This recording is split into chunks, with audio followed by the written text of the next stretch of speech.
বিসমিল্লাহির রহমানির রহিম। পরম করুণাময় অসীম দয়ালু আল্লাহর নামে শুরু করছি। ইসলামিক কালচারাল সেন্টার দাম্মাম মহান আল্লাহর অশেষ রহমতে আল কোরআন এবং সহিহ হাদিসের আলোকে সঠিকভাবে ইসলাম ধর্ম শিক্ষা দেওয়ার এক অনন্য প্রতিষ্ঠান।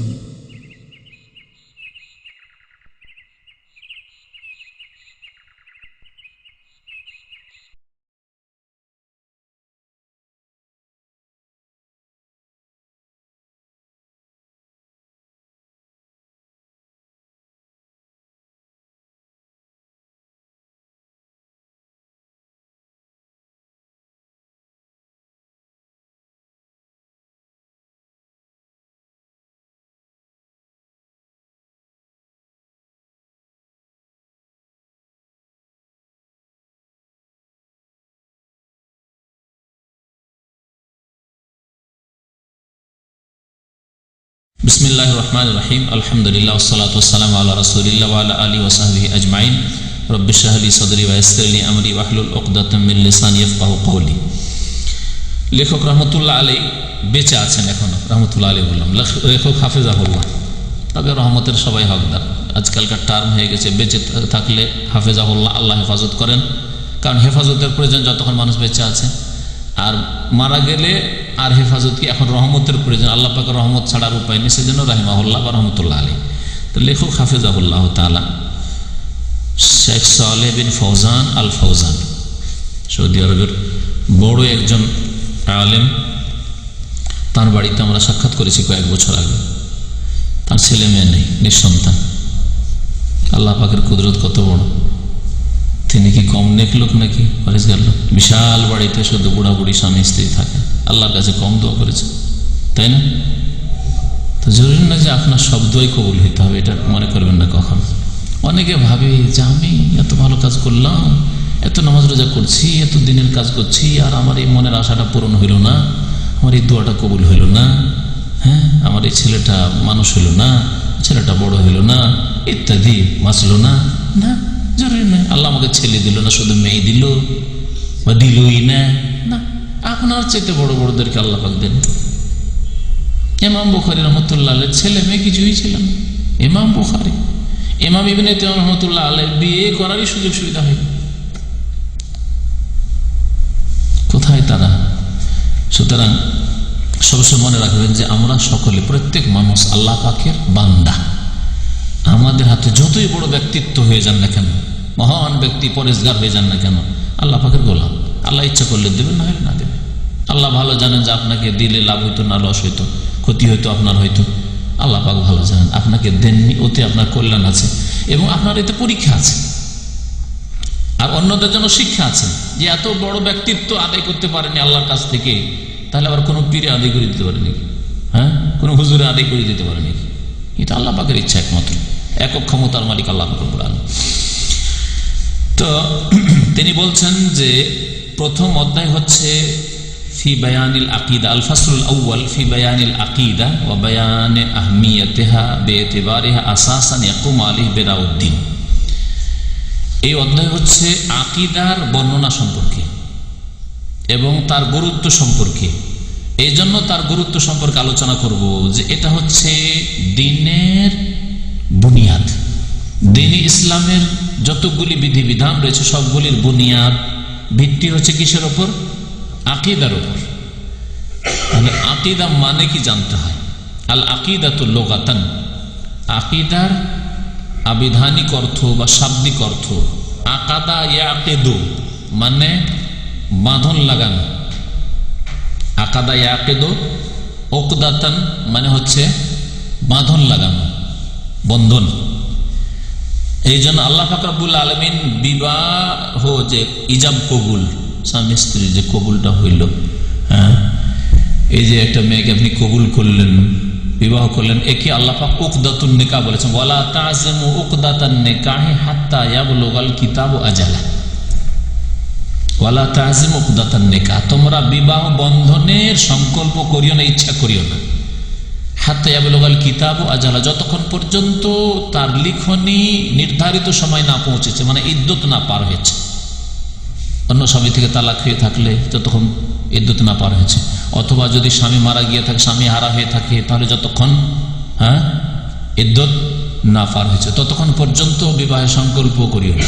4 মাস 10 দিন হয়নি স্বামী মারার পরে, আর ভিতরে ভিতরে এইদিকে আলাপ আলোচনা শুরু করে দিয়েছেন বিবাহ, আল্লাহ হারাম করেছেন। উকদাতুন নিকাহ, যেটা এখানে দেখাতে চাইছি, উকদাতুন নিকাহ। উকদা আকাদা ইয়াকিদু উকদাতান, উকদাতুন মানে কি? এখানে বন্ধন। উকদাতুন নিকাহে, নিকার বিবাহের বন্ধন আল্লাহ বলছেন। লেখক বলছেন যে আকদ মানে হয় রাব্তুশ শাই, এজন্য আকদে নিকাহ বলে। ব্যবসা বাণিজ্য যে ইজাব কবুল, ওতেও ইজাব কবুল আছে। একজন লোককে আপনি বললেন ফতুদাম 10 রিয়াল, শুনেন, এই যে 10 রিয়াল বললো সে, আর আপনি বললেন যে নেন, ইজাব কবুল হয়ে গেল। এটাকে বলে আকদে বাই। আকদে বাই মানে ব্যবসার বন্ধন হয়ে গেল, কেনা বেচা। ও বেচতে চেয়েছে আর এ কিনে নেওয়ার জন্য পয়সা দিয়ে দিয়েছে, হয়ে গেছে। তো আকদ মানে হচ্ছে কি? রাব্তুশ শাই, কোনো কিছুকে বাঁধা বা জড়ানো। আর বলে এ তাকাত্তু কাজা, আমি এটা বিশ্বাস করি, মানে অন্তর থেকে, এই আকাদ্দু আলিহিল কালবা, অন্তরে এর বন্ধন বেঁধে দিয়েছে। বিশ্বাস করে অন্তর থেকে মানে অন্তরে যেন বাঁধন বেঁধে গেছে, বাঁধন হয়ে গেছে। তো আকীদা শাব্দিক অর্থ তো বুঝে নেন, বন্ধন, গিরা, এগুলি অর্থ। আল্লাহ পাক কসমের ক্ষেত্রে বলছেন লা ইউআখিযুকুমুল্লাহু বিল্লাগহি ফি আইমানিকুম ওয়ালাকিন ইউআখিযুকুম বিমা আক্কাদতুমুল আইমান। আল্লাহ পাক তোমাদেরকে ধরবেন না, লা ইউআখিযুকুমুল্লাহু বিল্লাগহি ফি আইমানিকুম, তোমাদের কসমে যেগুলো অনার্থক কসম, অনিচ্ছাকৃত, হঠাৎ করে মুখ দিয়ে আল্লাহর কসম বেরিয়ে গেল, আল্লাহ ধরবেন না। আরো বলছেন আল্লাহ আল্লাহ করে, আল্লাহ ধরবেন না। তবে খুব বেশি বেশি করতে হবে না, অনিচ্ছাকৃত বেরিয়ে গেল, ইচ্ছা করে অন্তর থেকে সংকল্প করে বেরোবে। যেমন একটা লোক রাস্তা জিজ্ঞেস করছে, আরবদের মধ্যে এত কসম বেশি আছে, জিজ্ঞাসা করছে যে খোবার কোন রাস্তায়? ওয়াল্লাহি মাদরি। তারপর চিন্তা করছে, আরে রাস্তা তো জানি, কিন্তু ইচ্ছা করে বলি না ওয়াল্লাহি মাদরি, আল্লাহর কসম জানি না। পরে চিন্তা করছে বলতে তো পারবো, তাহলে কি আল্লাহ ধরবেন? তাহলে কসমের কাফারা দিতে হবে না? অন্তর থেকে সংকল্প করে বলেনি, কিন্তু যখন অন্তর থেকে সংকল্প করে বলেছে, একটু ভালো করে বলেন না ভাই, খবর কোনটা দিয়ে যাবো, চিন্তা করে মন স্থির করে বলছে ও আল্লাহ মার, তাহলে এটা হচ্ছে এমন কসম যা কাফারা লাগবে। হ্যাঁ, যদি ভবিষ্যতের ক্ষেত্রে, যদিও ওলামারা বলেছেন ভবিষ্যতের ক্ষেত্রে কাফারা, কিন্তু যদি অতীতের ক্ষেত্রে হয় যে জানি না, তাহলে এইটাই আমিনে গোমুস কাবিরা গুনাহ। যা হোক, কসমের আবার ফিকহি মাসলায় যাচ্ছি। তো আকীদা শাব্দিক অর্থ জানলেন। শরীয়তের ভাষায় আকীদা বলে মা ইয়াদিনু বিহিল ইনসান, মানুষ যেটা বিশ্বাস করে তাকে আকীদা বলা হয়। মানুষ যেটা বিশ্বাস করে তাকে আকীদা বলা হয়, কারণ মানুষের বিশ্বাসটা এমন এক গিরার গিরা, বন্ধনের বন্ধন, যেই বন্ধন খোলা খুব জটিল ব্যাপার। আপনার যদি বিশ্বাস ঠিক থাকে তাহলে সেটাও সহজে খোলা যাবে না, আর যদি ভুল বিশ্বাস থাকে সেটাও খুলতে আরো কষ্ট লাগে। যেমন যাদের কবর মাজারে বিশ্বাস, তাবিজ তোমারে বিশ্বাস, পীর ফকিরে বিশ্বাস, ওদের এই ভ্রান্ত বিশ্বাসের গিরা খোলা অত সহজ নয়, যতক্ষণ পর্যন্ত তাদের আস্থা না জন্মেছে যে যিনি আমার গিরা খুলতে চাইছেন তিনি হক কথা বলছেন। যতক্ষণ আস্থা না হয়েছে অসম্ভব কথা। আমাদের যেসব ভাইরা কথা শোনে এবং মানে, তাদের অন্তর গিরা কখন খুলেছে? যখন বিশ্বাস করেছে যে না, আরে ও মুক্ত কোরআন হাদিসের কথা বলে, আরে প্রত্যেক কথা তো দলিল আছে, আল্লাহ এবং রসুলের কথা বলে, তখন তার গিরা খোলা সহজ হয়েছে। বাতিলের গিরা যতগুলি ছিল ধীরে ধীরে সব খুলে যাচ্ছে। আর যতক্ষণ পর্যন্ত আস্থা ভরসা না হয়েছে, কি জানি গুমরাই করছে হয়তো, হ্যাঁ, ভুল পথে চালিত করছে, ততক্ষণ একটিও গিরা খুলবে, একটিও বাঁধন খুলবে না, সব বাঁধন বাঁধা আছে।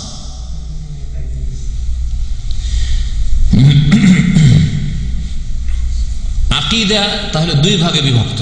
আকীদা মানে যখন মানুষ যা বিশ্বাস করে তাহলে দুই ভাগে বিভক্ত। কি? সহিহ বিশ্বাস। আকীদা সাহিহা মানে সঠিক বিশ্বাস, খাঁটি বিশ্বাস, আকীদা সহিহা। আর আকিদায় ফাসেদা বা আকিদায় বাতিলা, ভ্রান্ত বিশ্বাস। মানুষ দুই রকমের বিশ্বাস করে, বরং একজন মানুষ অনেক সময় কিছু সহি বিশ্বাস করে, সঠিক জিনিস, কিছু ভ্রান্ত বিশ্বাস করে। যেমন একজন ভালো মানুষ সম্পর্কে আপনার ভুল ধারণা, এমন ভুল বুঝিয়ে দিয়েছে, ভুল পড়িয়ে দিয়েছে যে আপনার ভ্রান্ত বিশ্বাস হয়ে গেছে। অনেক সময় হয়ে থাকে এরকম, অথচ লোকটার মধ্যে কোনো দোষ নেই, তার ভ্রান্ত বিশ্বাস আপনার। বাকি আপনার অন্যান্য আকীদা সব ঠিক আছে, অনেক লোক সম্পর্কে আপনার ধারণা ভালো আছে, কিন্তু দু চারজন ভালো মানুষ সম্পর্কে আপনার খারাপ ধারণা আছে, আমাকে খারাপ ধারণা দিয়ে দিয়েছে, আসলে খারাপ করেনি সে, হয় না অনেক সময়। এটা যদি ধর্মীয় ক্ষেত্রে হয় তার আরো মারাত্মক। ধর্মীয় ক্ষেত্রে অনেক সময় অনেক লোকের কিছু আকীদা ঠিক আছে আর কিছু আকীদা ভুল, কিছু বাতিল আকীদা, কিছু সহি আকীদা একই লোকের মধ্যে বিরাজ করছে। যেমন একজন লোক সহি আকীদা যে আল্লাহ এক, আল্লাহ আহাদ, কুল হু আল্লাহ, সূরা ইখলাস বিশ্বাস করে আল্লাহ, আল্লাহর সত্তাই আল্লাহ এক, দুই আল্লাহ, তিন আল্লাহ নেই, ঠিক না? এটা ঠিক বিশ্বাস তার, ঠিক না? তার আগে আল্লাহ আছেন, আল্লাহ নেই কথা নাস্তিকদের, আল্লাহ আছেন এটাও বিশ্বাস করে, দুটোই ঠিক না তার? হ্যাঁ, আল্লাহর জাত, আল্লাহর সিফাত, আল্লাহর গুণাবলীতে আল্লাহ পাক রব্বুল আলামিন একক মোটামুটি বিশ্বাস করে। কিন্তু তাকে জিজ্ঞাসা করে আল্লাহ কোথায়? সর্বত্র বিরাজমান, সবকিছুতেই বিরাজমান, আল্লাহ আরো সে না, সব জায়গায়। গুমরাহি আকীদা, ভ্রান্ত আকীদা। তো একটা লোকের মধ্যে কিছু সহি আকীদা পেলেন, বাকি ভ্রান্ত আকীদা। আকীদার ক্ষেত্রে এরকম কিছু সংশোধন হয়েছে, হয়তো আল্লাহ আরো সে আছে, ওটাও বিশ্বাস করি। হ্যাঁ, কিন্তু আল্লাহ খাস খাস লোক, অলিয়া উলিয়ার মধ্যে আল্লাহ, অলিয়া উলিয়ার আল্লাহর মধ্যে ফানা ফিল্লা হইতে পারে, যেমন সুফি বিদাতীদের আকীদা। হ্যাঁ, সর্বত্র বিরাজমান বললো না আল্লাহ আরো সে, কিন্তু খাস খাস লোক, সবার মধ্যে সব জায়গায় না থাকলেও খাস খাস লোকের মধ্যে, হোসেন মানসুর হাল্লাজ এর মধ্যে কুফরি আকীদা, আনাল হক, আমার মধ্যে আল্লাহ।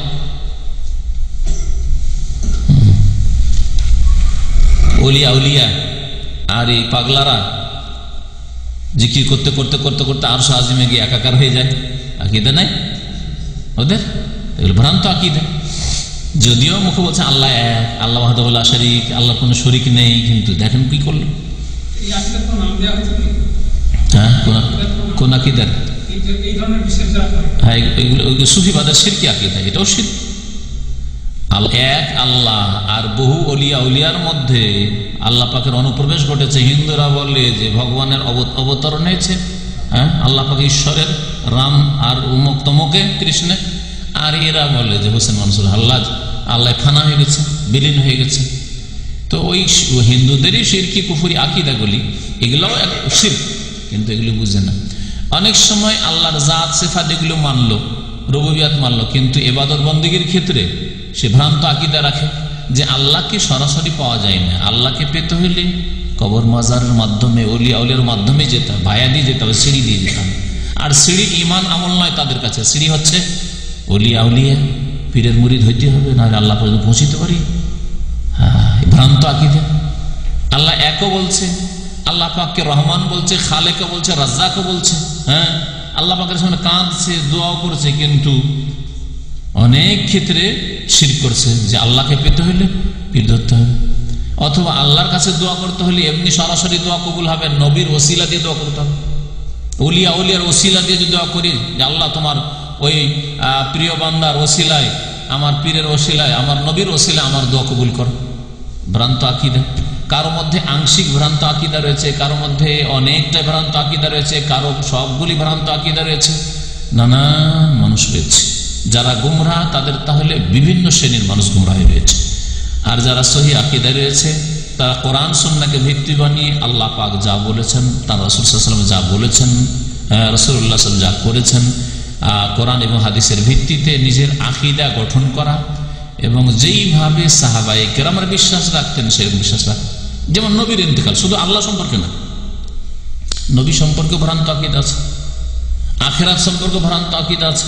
হ্যাঁ, ঠিক না? কবরের জীবন সম্পর্কে ভ্রান্ত আকীদা আছে, নেই? প্রত্যেকটি ক্ষেত্রে ভ্রান্ত আকীদা আছে। নবী সম্পর্কে ভ্রান্ত আকীদা যে নবী নূরের পয়দা, বাতিল আকীদা। নবী সম্পর্কে ভ্রান্ত আকীদা যে নবীর ছায়া ছিল না, নবী সম্পর্কে ভ্রান্ত আকীদা যে হায়াতুন নবী বললে তো মেলা হয়ে যায়, অনেক অনেক এরকম গুমরাহি আছে। আখিরাত সম্পর্কে, আখিরাতে সবাই নাফসি নাফসি করবে, কিন্তু আমাদের পীরে কিবলা আমার মুরিদান কই মুরিদান বলে ছড়বে, সব কথাবার্তা নাই তাদের কিতাবা দিতে, মুরিদানের খোঁজ করবে আমার মুরিদান কোথায় আছে। সুবহানাল্লাহ। সেই দিনে, অথচ সহিহ বুখারী হাদিস, সেই দিনে লা ইয়াকাল্লাম ইল্লা রাসূল, নবী রাসূল ছাড়া কেউ কথাই বলতে পারবে না। কোথায় পীরের নামাজ? সাহাবী পর্যন্ত, সাহাবীর কথাও নাই যে সাহাবী কথা বলতে পারবে সেই দিন, একমাত্র রাসূল ছাড়া কেউ কথা বলতে পারবে।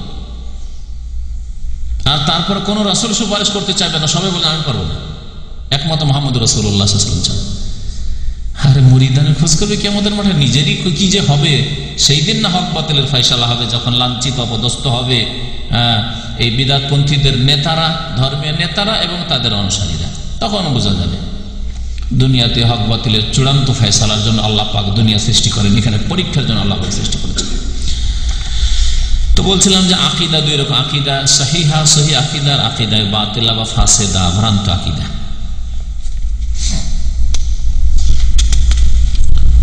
মত সম্পর্কে, মতের জীবন সম্পর্কে ভ্রান্ত আকীদা আছে।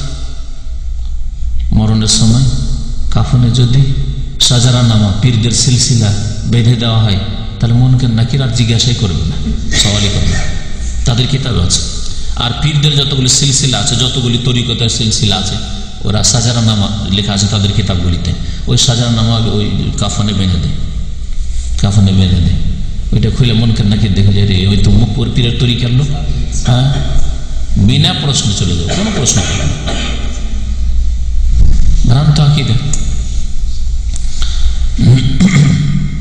মুসলিমদেরও ভ্রান্ত আকীদা আছে আর কাফেরদেরও ভ্রান্ত আকীদা আছে। খ্রিস্টানদের যেমন ভ্রান্ত আকীদা যে খ্রিস্টান যতই পাপ করুক কোনো অসুবিধা নেই, জাহান্নামে যাবে না, কারণ সমস্ত পাপের কাফারা হিসাবে ঈসা আলাইহিস সালাম নিজেকে বলিদান করে দিয়েছেন, কোরবানি করে দিয়েছেন।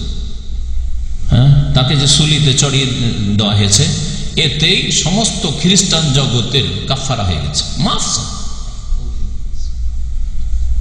তারা যদি কি আমাদের জিজ্ঞাসা করা হয় যে তুমি এই পাপ জেনা করেছো, মদ খেয়েছো, খ্রিস্টান শিরক কুফরি করেছো, বলছে ওর কাফারা তো অগ্রিম আমাদের নবী পেশ করে দিয়েছে। আপনার পুত্র ঈসা আলাইহিস সালাম, সন অফ গড, তাকে কাফারা পেশ করে দিয়েছে। কত ভ্রান্ত আকীদা।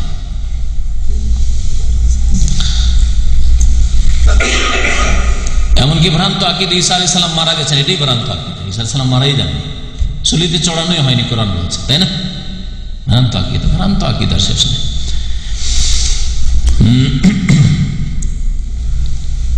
শরীয়তের ভাষায় আকীদার যে মৌলিক বিষয়গুলি, সেগুলি হচ্ছে ঈমানের পিলার সমূহ, ঈমানের যে স্তম্ভগুলি রয়েছে, এগুলি হচ্ছে শরীয়তের মৌলিক আকীদার বিষয়। এছাড়া অনেক সহিহ বিশ্বাস রয়েছে, ভুল বিশ্বাস রয়েছে।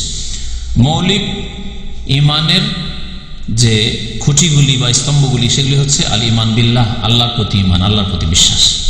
ও মালায়েকাতি, আল্লাহ পাকের ফেরেশতাগণের প্রতি বিশ্বাস। ও কুতুবি, আল্লাহ পাকের কিতাব সমূহ যে আল্লাহ পাক নাযিল করেন তাতে বিশ্বাস। রাসূলগণের প্রতি বিশ্বাস, পরকালের প্রতি বিশ্বাস, ভালো মন্দ তকদিরের প্রতি বিশ্বাস। না, আর ওগুলোর অত ব্যাখ্যার প্রয়োজন নেই। আকীদা, আকীদা হচ্ছে আমালুন কলবি, অন্তরের আমল, এই কথা লিখেছে। আকীদা হচ্ছে, আকীদা মানে বিশ্বাস। বিশ্বাস কার কাজ? জবানের কাজ না হাত পায়ে কাজ? অন্তরের কাজ। মানুষ বিশ্বাস করে অন্তর দিয়ে। আপনার সম্পর্কে ভালো ধারণা আছে আমার, এটা অন্তর থেকে। তাহলে আকীদা কাজটা, বিশ্বাস করা কাজটা, ভুল বিশ্বাস করুক আর সঠিক বিশ্বাস করুক, এটা হচ্ছে অন্তরের কর্ম। আল্লাহ পাক অঙ্গ প্রত্যঙ্গের ডিউটি ভাগ করে দিয়েছেন। কিছু কাজ আল্লাহ দিয়েছেন হৃদয়কে, তলবকে, যে তুমি এগুলো করবে, তোমার ডিউটি। কিছু কাজ আল্লাহ জবানকে দিয়েছেন, কিছু কানকে দিয়েছেন, নাককে দিয়েছেন, হাতকে দিয়েছেন, পাকে দিয়েছেন, অঙ্গ প্রত্যঙ্গকে আল্লাহ পাক ভাগ করে দিয়েছেন। জবানকে দিয়েছেন কথা বলার জন্য আর স্বাদ গ্রহণ করার জন্য, জিহ্বা স্বাদ গ্রহণ করার জন্য, আর এই জবান কথা বলার জন্য, তাই না? অন্তর, অন্তরের কাজ শুধু বিশ্বাস করা না, বিশ্বাস করা ছাড়া অন্তরের কাজ, নিয়ত করা অন্তরের কাজ। যারা বিদাতি নামাইতো পড়ে তারা এই বিষয়টি বুঝে না, মূর্খ। আর জবান দিয়ে নিয়ত হয়, নিয়তের কাজ নিয়ত এখান থেকে হয়। কেউ যদি আমি পা দিয়ে ধরি, চোখ দিয়ে শুনি, তাহলে কি বলবেন? ওকে হয় পাগল বলবেন, আর না হলে ইচ্ছে করে বোকামি করছে, বোকামি কথাবার্তা বলছে, তাই না? হয় আসলে পাগল, আর না হলে ইচ্ছা করে বোকামি করছে। তো যেই ব্যক্তি বলবে যে নিয়ত পড়তে হয়, সে কত মূর্খ! হয় সে মস্তিষ্ক বিকৃত পাগল, আর না হলে মূর্খ, দিন বুঝে না, শব্দও বুঝে না। নিয়ত মানে অন্তরের সংকল্প, আর সংকল্প হয় অন্তর দিয়ে। যেন দুনিয়ার সমস্ত নিয়ত করে অন্তর দিয়ে, ভাই আমার নিয়ত আছে, যদি একামাটা এবার ইনল হয়ে যায় তো আর থাকবো না, 2-4 মাস থেকে দেশে চলে যাব। মানে কি নামাইতে পড়েছে? নামাইতে পড়েছে শুধু ওই নামাজের ক্ষেত্রে, আর রোজার ক্ষেত্রে, আর হজের ক্ষেত্রে, উমরার ক্ষেত্রে নামাইতো, জাকাতের ক্ষেত্রেও তো নামাইতে পড়ে না। কোন বিদাতপন্থী যারা নামাইতো মুসাল্লি দিয়ে নামাজ পড়ে, কোনদিন নামাইতো জাকাতা বলে? নামাইতো সাদাকাতা দান করার নিয়ত করেছি বলে? মাতা পিতার জন্য টাকা পয়সা ড্রাফট করছে, তখন নামাইতো বলে না, লিখে ফর্মে লিখে যে নামাইতো, না বলে মুখ উচ্চারণ করে যে নামাইতো? বাপমার সাথে এহসানের নিয়ত করেছি, বাপমার কাছে টাকা পাঠাবার নিয়ত করেছি, বাপমার চিকিৎসার নিয়ত করেছি, সবগুলি তো দিনের কাজ, নেকির কাজ। তো কি বলছিলাম, যে অন্তরের বেশ কিছু কাজ রয়েছে। জি, বিশ্বাস অবিশ্বাস এর সম্পর্ক অন্তরের সাথে। দুঃখ, কষ্ট, শোক, এগুলি কিসের কাজ? অন্তরের কাজ। সেটার বহিঃপ্রকাশ হয় অঙ্গ প্রত্যঙ্গের উপর। যেমন বিশ্বাস অন্তরের কাজ, আর তার বহিঃপ্রকাশ বিশ্বাস আছে, নামাজ না পড়লে নাজাত পাবো না, সেই জন্য অঙ্গ প্রত্যঙ্গ রেডি নামাজ পড়ার জন্য, বহিঃপ্রকাশ। কিন্তু বিশ্বাস অন্তর দিয়ে। ঘুমন্ত ব্যক্তির একটু জাগেন, বেশি না, একটু। তো শরীয়তের ভাষায় আকীদা হচ্ছে আল্লাহর প্রতি ঈমান, ফেরেশতাদের প্রতি ঈমান, আল্লাহ পাকের কিতাব সমূহের প্রতি ঈমান, যেগুলি কিতাবের কথা আল্লাহ পাক উল্লেখ করেছেন, আর যেগুলি উল্লেখ করেননি, হয়তো কিতাব ছিল, রসুলদের কথা আল্লাহ পাক, অনেক রসুল নবী রসুল কথা উল্লেখ করেননি, এতটুকু আমাদের বিশ্বাস করতে হবে। আল্লাহ পাক যেসব নবী রসুল পাঠিয়েছেন সবগুলি বিশ্বাস করি, আল্লাহর নাম উল্লেখ করে থাকুক আর নাই থাকুক। পরকালের প্রতি, পরকালে যতগুলি স্তর রয়েছে, এই মত থেকে শুরু করে একেবারে জান্নাত জাহান্নাম পর্যন্ত সবগুলিকে বিশ্বাস করার নাম হচ্ছে পরকালের প্রতি ঈমান। ভালো মন্দ তকদিরের প্রতি ঈমান। কেউ যদি তকদির বিশ্বাস না করে, হ্যাঁ, তকদির বিশ্বাস যারা করে না, তারা শুধু ধর্মীয় ক্ষেত্রে বিশ্বাস করে না, পেটের ক্ষেত্রে ঠিক বিশ্বাস করছে। তকদিরে যখন লেখায় আছে, তো আর কাজকর্ম করলেই বা কি না করলেই কি, হ্যাঁ, এ কথা শুধুমাত্র নামাজ রোজার ক্ষেত্রে, ধর্মের ক্ষেত্রে বলে। জান্নাত যদি আল্লাহ নসিবের রাখে, তকদিরে যখন লিখায় আছে, তো লিখাই তো আছে, তো পাবো, বলে না সেরকমরা। জাহান্নাম যদি লিখাই থাকে, তো নামাজ রোজা করে লাভ কি? শয়তান কিভাবে মানব জাতিকে গুমরা করেছে! নামাজের ক্ষেত্রে, রোজার ক্ষেত্রে, ধর্মের ক্ষেত্রে, জান্নাত জাহান্নামের ক্ষেত্রে কথা বলে, পেটের ক্ষেত্রে কথা কোনো বেকুফকে বলতে শোনা যায় না। যে যদি রিয়াল ডলার তকদিরে থাকে, তাহলে পাসপোর্ট করলেও পাবো, ভিসা লাগাইলেও পাবো, আর বিদেশ গেলেও পাবো, আর ঘরে বসে থাকলেও পাবো। যে লাভ কি? এত কষ্ট করে লাভ কি? সব চলে আসছেন প্রবাসে, হ্যাঁ, পেটের ক্ষেত্রে। ওটাও তো তকদির। তকদির মানে তো এই না যে তোমার শুধু জান্নাত জাহান্নাম লেখা, তকদির মানে সব কিছুই লেখা আছে, আর তুমি করবে এইরকম, সেই জন্য আল্লাহ লিখে রেখেছেন। আর আল্লাহ লিখেছেন বলি তুমি করবে না, এই কথাটাকে যে বুঝে নেবে, সে তকদির বুঝে নিল। তকদির উপর আমার দুটো এর জন্য বড় বড় বক্তব্য আছে। আল্লাহ পাকের কাছে অতীত, বর্তমান, ভবিষ্যৎ সব সমান এলিমের দিক থেকে, তাই না? আল্লাহ যেমন অতীত জানেন, বর্তমান জানেন, ভবিষ্যৎ জানেন, সমানভাবে জানেন, তাই না? সবকিছু জানেন। পক্ষান্তরে আমি আপনি অতীতটাই সামান্য কিছু জানেন, যা চোখের সামনে ঘটেছে, তারপর অনেক কিছু ভুলে গেছেন, দেখেও ভুলে গেছেন। আর বর্তমান যতটা চোখের সামনে আছে এতটুকু দেখছেন, হ্যাঁ, আর ভবিষ্যতে কিছুই জানেন না, ঠিক না? আল্লাহ সম্পর্কে এই যে সঠিক ধারণা না থাকার কারণে এই গুমরাহিটা হয়েছে। আপনি 50-60 বছরের জন্য দুনিয়াতে আসবেন, আর কোন দেশে আসবেন, কোন ভাষাভাষী হবেন, কত বছর বাঁচবেন এবং কর্মগুলি আপনার কেমন হবে, ভালোর দিকে বাড়বেন না মন্দ পাপের দিকে বাড়বেন। সুতরাং সেই অনুপাতে আপনার পরিণাম নির্ধারিত হবে। রুজি রোজগার করবেন না এসে বাটমারি করবেন, সুতরাং খালি হাতে দেশে ফিরে যেতে হবে সব। এই জন্য লেখা আছে যে আপনার কর্মগুলি কোন দিকে যাবে, এবং প্রত্যেকে অনুভব করছেন যে আমরা সকলে স্বাধীন। ডিউটি করতে যাচ্ছেন তখন স্বাধীনভাবে যাচ্ছেন, কোনোদিন গেলেন না শুয়ে থেকে গেলেন, স্বাধীনভাবে শুইলেন। নামাজ পড়তে গেলেন স্বাধীনভাবে যাচ্ছেন, কেউ যাচ্ছেন না বা কোনোদিন যাচ্ছেন না স্বাধীনভাবে, কেউ বিছানাতে বেঁধে রাখেনি, না জিন শয়তানে বেঁধে রেখেছে না মানুষ শয়তানে বেঁধে রেখেছে। এরকম অনুভব করি না আমরা, অনুভূত। তাহলে মানুষ যে স্বাধীন, আমরা প্রত্যেকে যে স্বাধীন, হরকত আমাদের এই রোগের হরকত না, চলাফেরা এটা স্বাধীনভাবে করছি, এটা একবারে হাড়ে হাড়ে আমরা টের পাচ্ছি। তাহলে আমরা তো স্বাধীন। এই স্বাধীনতাকে যদি অন্যায় কাজে লাগাই, ভালো কাজে নেক কাজে না লাগাই, তার জন্য আমাদের জবাবদিহি করতে হবে।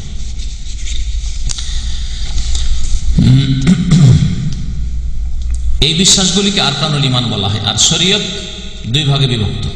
শরীয়তের বিধিবিধান দুই ভাগে বিভক্ত, এতেকাদিয়াত আর আমালিয়াত। এতেকাদ মানে যেগুলি আকীদা থেকে, এতেকাদ শব্দটি বা ইফতিয়াল থেকে, বিশ্বাসের বিষয় শরীয়তের একটা পার্ট।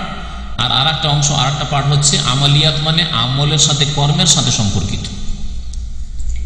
যেমন আল্লাহ এক, আল্লাহ পাকের কোনো শরীক নেই, আমাদের শেষ নবী বা আমাদের নবী কে, সারা বিশ্বের জন্য যিনি নবী হয়ে এসছেন মুহাম্মদ সাল্লাল্লাহু আলাইহি ওয়াসাল্লাম, তার রিসালাত কিয়ামত পর্যন্ত থাকবে, তার অনুসারী কিয়ামত পর্যন্ত থাকবে, এগুলি হচ্ছে বিশ্বাস। আর 5 ওয়াক্ত সালাত ফরজ, পর্দা মহিলাদের জন্য ফরজ, কি হালাল কি হারাম, এগুলো হচ্ছে আমলিয়াত, আমল। তাহলে এতেকাদিয়াত, এতেকাদের বিষয়গুলি হচ্ছে হিয়াল্লাতী লা তাতাআল্লাকু বিকাইফিয়াতিল আমাল। এতেকাদের বিষয়, বিশ্বাসের বিষয়গুলি ওগুলি যেগুলো আমলের ধরনের সাথে তার কোনো সম্পর্ক নেই। যেমন আল্লাহ পাক যে রব, প্রতিপালক, এটা বিশ্বাস করা এতেকাদুর রুবুবিয়্যাতিল্লাহ। ওয়া ওয়াজুবে ইবাদতি, আল্লাহ পাকের ইবাদত করা ফরজ, এই বিশ্বাস করা। এইরকমই ঈমানের যতগুলি পিলার আছে সেগুলিকে বিশ্বাস করা, এগুলি হচ্ছে এতেকাদ, বিশ্বাস। এগুলিকে বলা হয় উসুল বা আসলিয়া। এগুলো হচ্ছে বুনিয়াদি বিষয়, এগুলো হচ্ছে বুনিয়াদি বিষয়। আর আমালিয়াত যেগুলি মা ইয়াতাআল্লাকু বিকাইফিয়াতিল আমাল, আমলের কর্মের পদ্ধতির সাথে সম্পর্কিত বিষয়গুলিকে আমলি বিষয় বা আমালিয়াত বলা হয়। যেমন সালাত, যাকাত, সওম, রোজা, এইরকমই হজ, উমরা, এগুলোকে বলা হয় ফুরু বা ফারঈয়া। হলো উসুলিয়া মানে বুনিয়াদি বিষয়, আর ফারা মানে হচ্ছে শাখা। এই জন্য আজকাল ব্রাঞ্চকে কি বলা হয়? ফারা বলা হয়। ফারউদ্দাম্মা মানে দাম্মাম ব্রাঞ্চ, দেখবেন আরবিতে যে কোনো ব্যাংকে বা অন্য কোনো কোম্পানির দাম্মাম শাখা, ফারউদ্দাম্মাম। তো শাখা প্রশাখা, তাহলে ইসলামের শাখা প্রশাখা হচ্ছে অন্যগুলি। এই জন্য একটা গাছের সাথে ইসলামকে তুলনা করতে পারেন, ইসলামকে একটা গাছের সাথে তুলনা করতে পারেন। একটা গাছের শিকড় আছে, আর শিকড়ে অনেকগুলি শিকড় গেছে, শিকড়ে একটা মূল শিকড়, আর বাকিগুলো অনেকগুলি শিকড় আছে, জড় এদিক ওদিক গেছে, তাই না? তো এগুলি হচ্ছে বুনিয়াদি একটা গাছের জন্য। আর তারপরে হচ্ছে কাণ্ড, কাণ্ডের উপরে ডাল, কয়েকটা ডাল গেছে, আর ডালগুলি থেকে উপর ডাল বেরিয়েছে, শাখা, শাখা থেকে উপশাখা, আর তারপরে তখন আবার লতা পাতা ইত্যাদি। তো এইরকম হচ্ছে শরীয়তের বিষয়গুলি, শরীয়তের বিষয়গুলি যে যত সুন্দর করে শিকড় থেকে শুরু করবে, কারণ শিকড় না থাকলে গাছের কোনো মূল্য নেই। শিকড় থেকে শুরু করবে, কাণ্ড, ডাল, মোটা মোটা ডাল, এগুলির হেফাজত করবে, আর তারপরে তখন শাখা প্রশাখা পাতা সবগুলির হেফাজত করবে।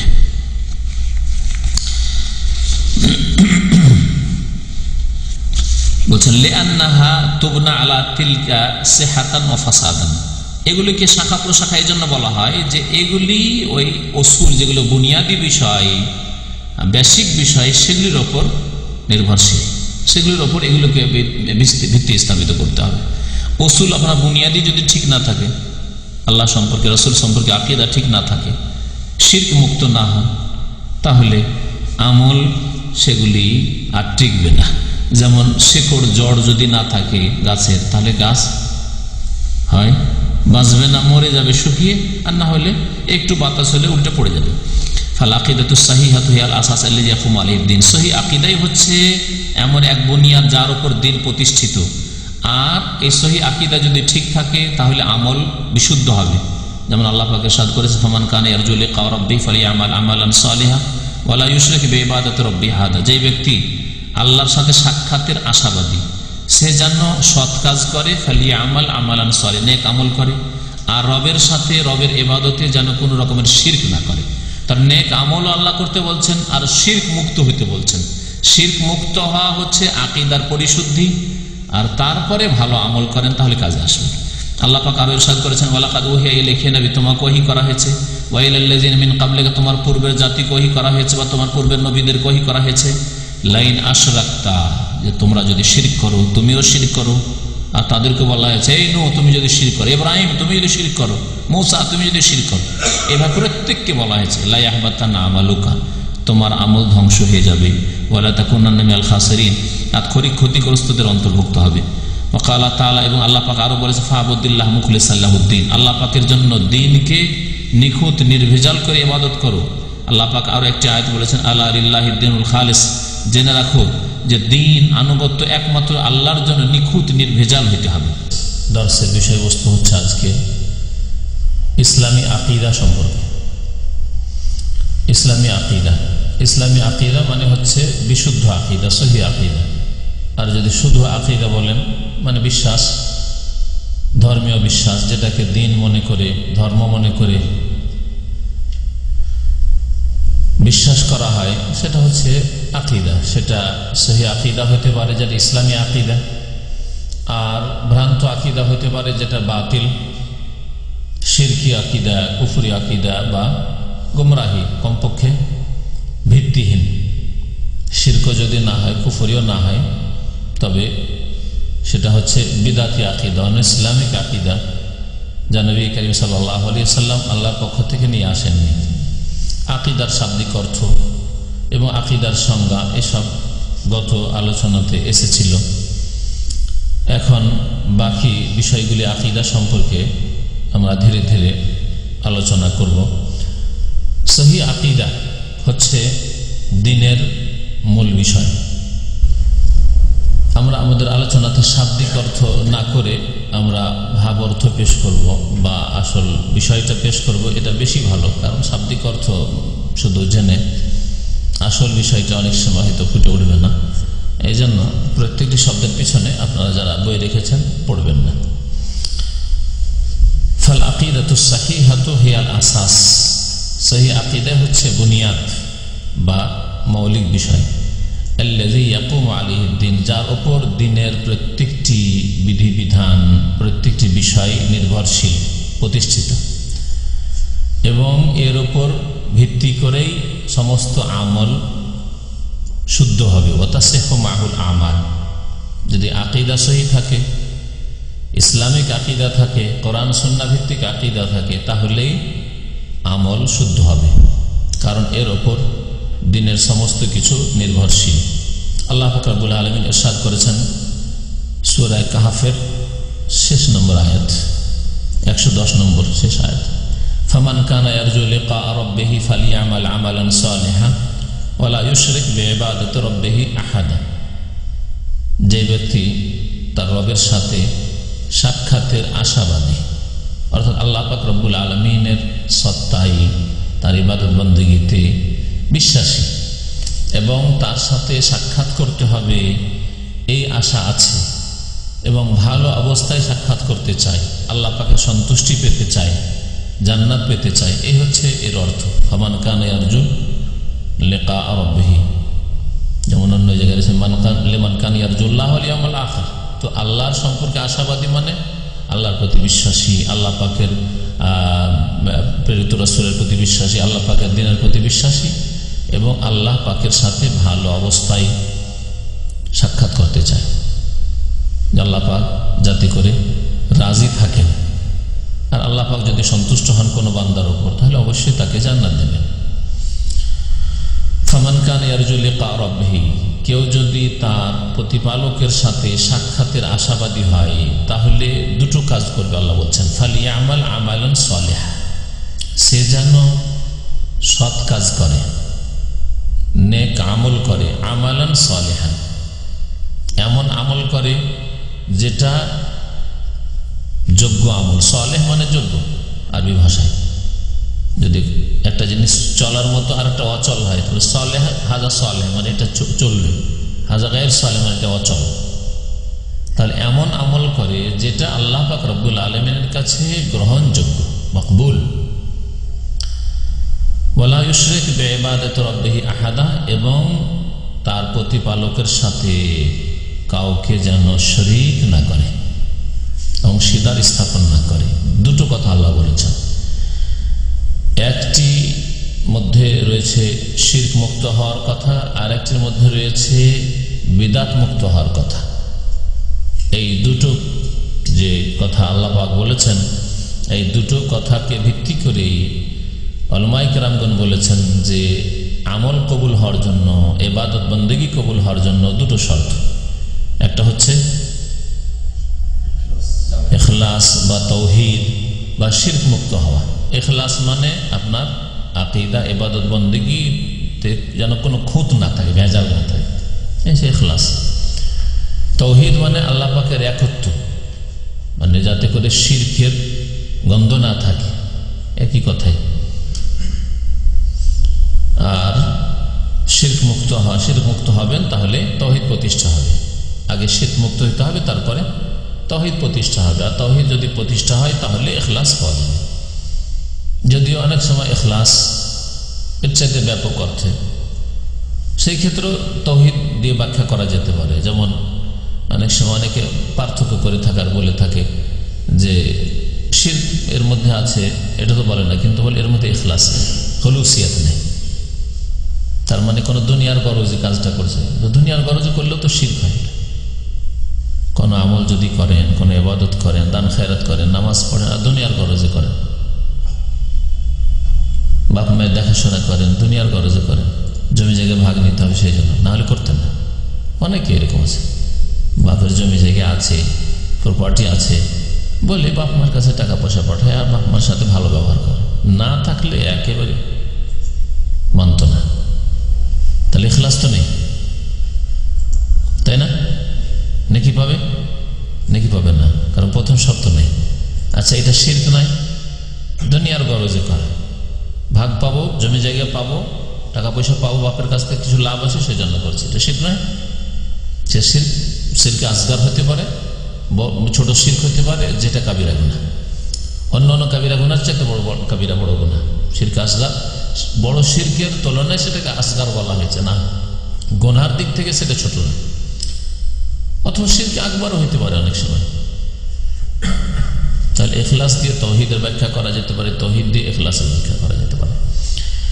তো ইখলাস বলেন অথবা তাওহীদ বলেন বা শিরক মুক্ত হওয়া বলেন। যে ব্যক্তি শিরক মুক্ত হইল, শিরক মুক্ত হয়ে তাওহীদ প্রতিষ্ঠা করবে। কারণ শুধু শিরক মুক্ত কিন্তু ইবাদত করেন না, তাহলে সে তো নাজাত পাবে না। একটা লোক শিরক করে না, কবর মাজার পূজা করে না, দেবদেবীর কাছে যায় না, হ্যাঁ, কিন্তু নামাজও পড়ে না, রোজাও রাখে না, তাহলে কখনো সে পরিত্রাণ পাবে না। তো ইবাদত বন্দেগী কবুল হওয়ার জন্য প্রথম শর্ত হচ্ছে ইখলাস বা তাওহীদ বা শিরক মুক্ত হওয়া। আল্লাহ বলেছেন ওয়ালা ইউশরিক বিইবাদাতি রাব্বিহি আহাদা। আর সেই আমলটা কবুল হওয়ার যোগ্য হইতে হবে আমালান সালিহান, মানে সাওয়াবান মুওয়াফিকান লিসুন্নাহ, সহিহ শুদ্ধ যেন হয়, নবী করিম সাল্লাল্লাহু আলাইহি ওয়াসাল্লামের তরিকা মোতাবেক হয়, নবী সাল্লাল্লাহু আলাইহি ওয়াসাল্লামের তরিকা মোতাবেক যেন হয়। এই আয়াতে এই দুটো যে আমল কবুল হওয়ার শর্ত তা মজুদ আছে, ওলামারা বলেছেন। আমালান সালিহান মানে বিদাতি আমল না হয়, সুন্নতি আমল হয়। আর ওয়ালা ইউশরিক বিইবাদাতি রাব্বিহি আহাদা মানে তাওহীদ যেন থাকে, শিরক মুক্ত হয়।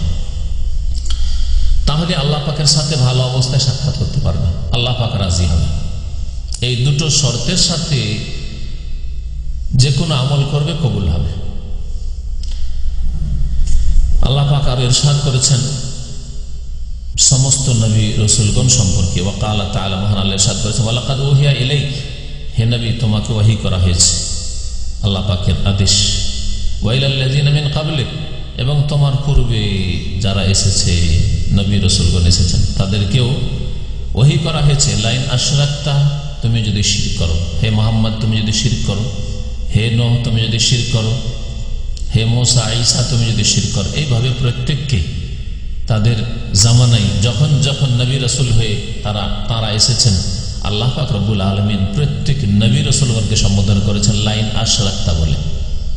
তুমি যদি শিরক করো, লা ইয়াহবাতান্না আমালুকা, তাহলে তোমার আমল বিনষ্ট হয়ে যাবে, ধ্বংস হয়ে যাবে, বরবাদ হয়ে যাবে। হাবিতা ইয়াহবাত মানে ধ্বংস হয়ে যাওয়া, বরবাদ হয়ে যাওয়া।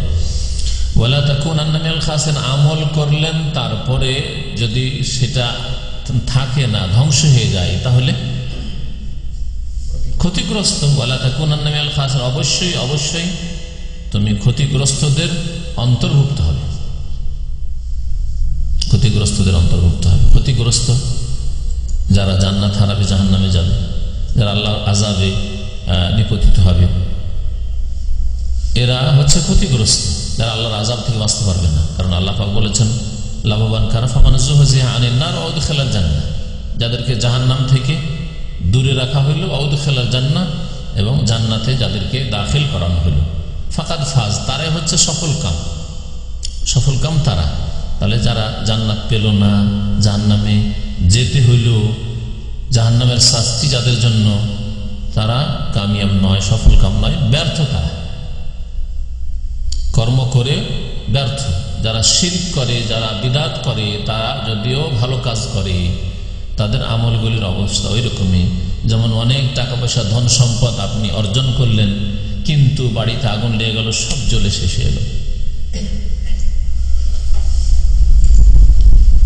আর জেনে শুনে যারা শিরক করছে, বলা হচ্ছে যেগুলো শিরক, তারপর যাদের মধ্যে গোঁড়ামি, মানব না, বড়রাকে ভুল করেছে তারাকে বুঝতো না, তারা যেন নিজের বাড়িতে নিজে আগুন লাগাল, নিজের টাকা পয়সা ধন দৌলত আয় ইনকাম করে তাতে নিজে আগুন ধরিয়ে দিল, ক্ষতিগ্রস্ত। আল্লাহ পাক রব্বুল আলামিন ইখলাস সম্পর্কে আরো ইরশাদ করেছেন, ফাবুদিল্লাহ মুখলিসান লাহুদ্দিন, একমাত্র আল্লাহর ইবাদত করো, তার জন্য দ্বীনকে খালিস করে, নিখুঁত নির্ভেজাল করে। আল্লাহ পাকের ইবাদত করতে হবে তার জন্য একেবারে খালিস করে, কোন রকমের যাতে শিরকের কোন গন্ধ না থাকে। আল্লাহ পাক আর ইরশাদ করেছেন আলা লিল্লাহিদ দীনুল খালিস, জেনে রাখো খালিস দিন, দিন মানে আনুগত্য, দিনের শাব্দিক অর্থ হচ্ছে আনুগত্য। দিনের আরো অর্থ হয়, দিন মানে প্রতিদান, দিন মানে বদলা। মালিক ইয়াউমিদ্দিন সূরা ফাতিহা, ওখানে দিন মানে আনুগত্য না, মালিক ইয়াউমিদ্দিন মানে ইয়াউমুল জাযা, প্রতিদান দিবসের যিনি মালিক। জেনে রাখো আল্লাহর জন্য নিখুঁত দিন হইতে হবে, আনুগত্য একমাত্র আল্লাহ পাক রব্বুল আলামিন হইতে হবে। আর দিন হচ্ছে, দিন ইসলাম হচ্ছে আনুগত্যের নাম, আল্লাহর আনুগত্য করা, মানে আল্লাহর বিধান মানা, রাসূলুল্লাহ সাল্লাল্লাহু আলাইহি ওয়াসাল্লাম আনুগত্য করা, রাসূলুল্লাহ সাল্লাল্লাহু আলাইহি ওয়াসাল্লাম যা দিয়েছেন তা মেনে চলা। তো নিখুঁত আনুগত্য হতে হবে আল্লাহ পাক রব্বুল আলামিনের জন্য। এই আয়াতগুলি সূরা জুমার রয়েছে।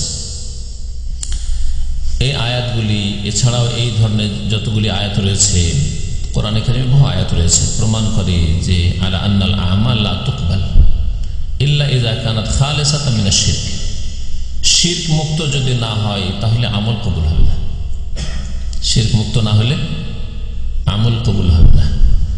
বড় শিরক যদি থাকে তাহলে সমস্ত অতীতের আমল ধ্বংস হয়ে যাবে। আর যদি শিরকে আসগার থাকে, নামাজটা পড়তেন, দান করতেন, কিন্তু যখন লোকজন দেখলো, জানলো, তখন বেশি খুশি হইল যে যাক আমার দানটা অথবা আমার নামাজ সুন্দর করলেন আরো, হ্যাঁ যে লোকজন দেখছিল। তো এইরকম করলে ওই আমলটা নষ্ট হয়ে যাবে, ওই আমল ধ্বংস হয়ে যাবে। এইরকমই হচ্ছে বিদআত। নবী করিম সাল্লাল্লাহু আলাইহি ওয়াসাল্লামের তরিকা ছাড়া অন্য যে কোনো ব্যক্তির তরিকায় হোক অথবা নিজের খেয়াল খুশি হোক, ইবাদত করলে সেই আমলটি ধ্বংস হয়ে যাবে, কবুল হবে না। নামাজ পড়লেন নামাজটি দিয়ে, যাই নামাজের দোয়া দিয়ে, ইখতিদাইতু বিহাযাল ইমাম দিয়ে, এরকম বহু ইবাদত বন্দেগীতে বিদআত আছে, তাহলে ওই আমল কবুল হবে না। কারণ নবী করিম সাল্লাল্লাহু আলাইহি ওয়াসাল্লামের হাদিস, মান আমিলা আমালান লাইসা আলাইহি আমরুনা ফাহুয়া রাদ্দুন, যে ব্যক্তি এমন কোন আমল করে যেটা আমার তরিকায় নয়, সেটা হচ্ছে প্রত্যাখ্যাত, কবুল হবে না। আর শিরক সম্পর্কে নবী সাল্লাল্লাহু আলাইহি ওয়াসাল্লাম বলেছেন যে আল্লাহ পাক ইরশাদ করেছেন সহিহ মুসলিমের, আনা আগনা শুরাকায়ে আনিশ শিরক, আমি শিরক থেকে, পার্টনারশিপ থেকে অধিক অমুখাপেক্ষী সমস্ত শরীকদের চাইতে।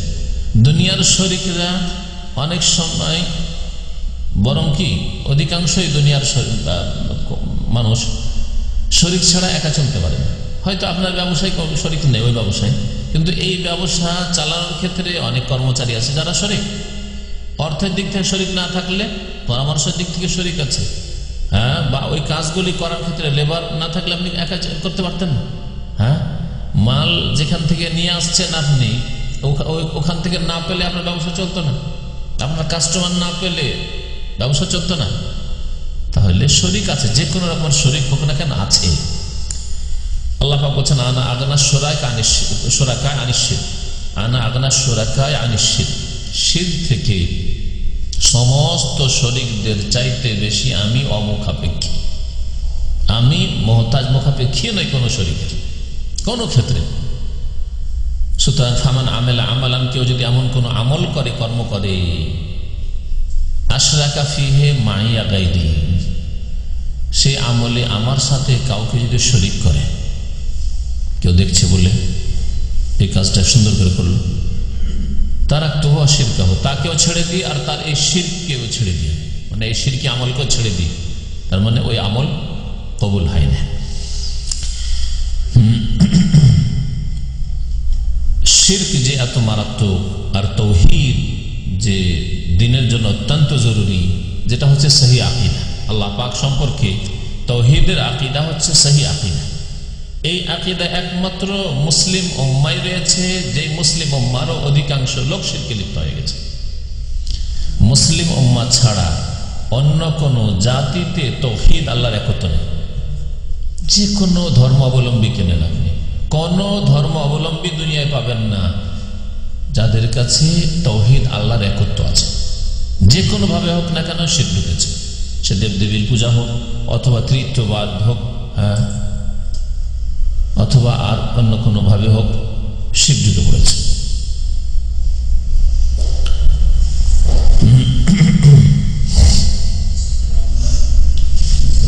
এই জন্য সমস্ত রাসূলগণ আলাইহিমুস সালাতু ওয়াস সালাম তারা প্রথম আকীদার সংশোধনের জন্য প্রচেষ্টা চালিয়েছেন। ওমিন সাম্মা কানা ইহতিমামুর রাসূল সাল্লাল্লাহু ওয়া সাল্লামু আলাইহি বিইসলাহিল আকীদাতি আউয়ালান, সর্বপ্রথম তারা আকীদার ইসলাহ চেষ্টা করেছেন। প্রথম হৃদয়ের পবিত্রতা, কলবে পবিত্রতা, যেই কলবে শিরক, কুফরি, মুনাফিকি লুকিয়ে থাকতে পারে। প্রথম অন্তরকে শিরক থেকে পাক করার চেষ্টা করা হয়েছে, আর তারপরে সে অন্তরকে তৌহিদ দিয়ে ভরপুর করা হয়েছে। তারপরে তখন ইবাদত বন্দেগীর বিধান এসছে, দুনিয়ার আদান প্রদান, আখলাক, চরিত্র, আচার আচরণ, সব বিষয়গুলি এসছে।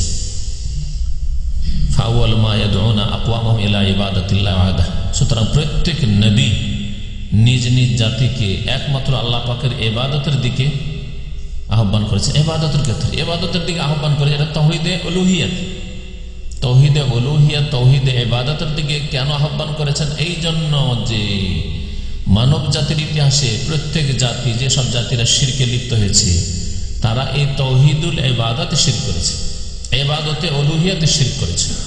রুবুবিয়তের ক্ষেত্রে, প্রভুত্বের ক্ষেত্রে অধিকাংশ জাতি আল্লাহকে রব, প্রতিপালক, আল্লাহকে খালেক, সৃষ্টিকর্তা, আল্লাহকে অলমাইটি, হ্যাঁ, সর্বশক্তিমান, হ্যাঁ, আল্লাহকে নিয়ন্ত্রণকারী, আল্লাহকে হায়াত মতের মালিক, আল্লাহকে রিজিক দাতা, এসব বিশ্বাস করেছে। যেমন কোরআনে কারিমে বেশ কিছু আয়াতে আরো মুশরিকদের সম্পর্কে বলা হয়েছে। তাদেরকে জিজ্ঞাসা করো যে মান খালাকাস সামাওয়াতি ওয়াল আরদ, আসমান জমিন কে সৃষ্টি করেছে? লা ইয়াকুলুনাল্লাহ, অবশ্যই তারা বলবে আল্লাহ। তারা বলতো না যে আমাদের লাতু জামানাত হোবালে আসমান সৃষ্টি করেছে, জমিন সৃষ্টি করেছে, আরবের এইসব পাহাড় পর্বত সৃষ্টি করেছে, এটা বলতো না। তারা ইবাদতে শিরক করতো। নূহ আলাইহিস সালামের জাতি যেই যুগ থেকে শিরক শুরু হয়েছে, তারাও ইবাদতে শিরক করেছে। রুবুবিয়াতে আল্লাহ পাকের প্রভুত্বে, আল্লাহ পাকের কাজে তার আল্লাহকে একই মনে করেছে, কিন্তু সেটা মুমিন হওয়ার জন্য, শিরক কুফরি মুক্ত হওয়ার জন্য যথেষ্ট হয়নি, সেটা পরিত্রাণের জন্য যথেষ্ট হয়নি। একমাত্র আল্লাহর ইবাদতের দিকে তারা আহ্বান করেছেন এবং আল্লাহ ছাড়া অন্যের ইবাদত ত্যাগ করার জন্য আহ্বান করেছেন। শিরক ছেড়ে দাও, আল্লাহ ছাড়া অন্য ইবাদত করিও না, একমাত্র আল্লাহর ইবাদত করো। ও তারকে ইবাদত মা সিওয়া, যেমন আল্লাহ পাক ইরশাদ করেছেন ওয়ালাকাদ বাআসনা ফি কুল্লি উম্মাতিন রাসূলা, নিশ্চয়ই আমি প্রত্যেক জাতিতে একটি করে রাসূল প্রেরণ করেছি। সেই জাতির পিরিয়ড কতটা, এটা আল্লাহ পাকের কাছে। এখানে এই কথা বলা হয়নি যে প্রত্যেক 100 বছর পর, 200 বছর পর, 500 বছর পর একটা করে রাসূল পাঠিয়েছে। হ্যাঁ, কারণ এইরকম যদি আপনি পিরিয়ড নিজের পক্ষ থেকে নির্ধারিত করেন, তা আপনি তখন মানুষের প্রশ্নের সম্মুখীন হবেন, যার জবাব তো আপনার পক্ষে সম্ভব না। তখন কেউ ইতিহাস তুলে ধরবে, তাহলে দেখান, ভারতের ইতিহাসে দেখান যে এই কয়শো বছরের মধ্যে বা এই 1000 বছরের মধ্যে নবী রাসূল দেখান না। আল্লাহ পাক এগুলো বলেননি, শুধু নিজের পক্ষ থেকে মন গড়া কথা বলবেন না। আল্লাহ পাক প্রত্যেক জাতিতে রাসূল পাঠিয়েছেন। ওয়াইন মিন উম্মাতিন ইল্লা খালা ফিহা নাযির, এমন কোন সম্প্রদায় উম্মাত ছিল না যেই জাতিতে, যেই সম্প্রদায়ে সতর্ককারী নযির আমি পাঠাইনি। অবশ্যই এসেছে, জানেন আর না জানেন, অনেকে চিনতেই পারেন। কেউ যদি না মানে তো চিনবে কি করে? বুঝছেন আমার কথা? ধরেন মুশরিক পরিবেশে, জাপানে, চায়নাতে, ভারতে একজন নবী আসলেন, কিন্তু একটিও লোকই মানিয়ে আসলেন। এমন নবী গেছে না যায়নি? সেই হাদিস রয়েছে ওয়ান নবী লাইসা মা'আহু আহাদ, এমন নবী কিয়ামতের দিন আসবে যার সাথে একটিও কেউ অনুসারী থাকবে না। এমন নবী আসবে যার সাথে একটি বা দুটি আছে। হ্যাঁ, তাহলে ফুটে ওঠেনি মানুষের কাছে আর ইতিহাস, আর আল্লাহ পাক তার ইতিহাস উল্লেখ করেননি, সুতরাং আমরা জানতে পারিনি। কিন্তু আল্লাহ পাকের কথা সত্য, আল্লাহ পাক প্রত্যেক উম্মতে, জাতিতে রাসূল পাঠিয়েছেন। ওয়ালাকাদ বাআসনা ফি কুল্লি উম্মাতিন রাসূলা, নিশ্চয় প্রত্যেক জাতিতে আমি একজন করে রাসূল পাঠিয়েছি। এই মর্মে আন ইবুদুল্লাহ, যে তোমরা আল্লাহ পাকের ইবাদত করবে, এই নির্দেশ দিয়ে। এটা ছিল তাদের মিশন, ডিউটি। ওয়াজতানিবুত তাগুত, এবং তাগুতের পূজা থেকে, তাগুত থেকে বেঁচে থাকবে। ওয়াজতানিবু মানে বেঁচে থাকবে তাগুত থেকে। তাগুতের ব্যাখ্যা সম্পর্কে আপনারা কি বলতে পারেন? হ্যাঁ, তাগুতের শাব্দিক অর্থ হচ্ছে সীমা লঙ্ঘনকারী। হ্যাঁ, তাগা মানে হচ্ছে সীমা লঙ্ঘন করা, সীমা অতিক্রম করা।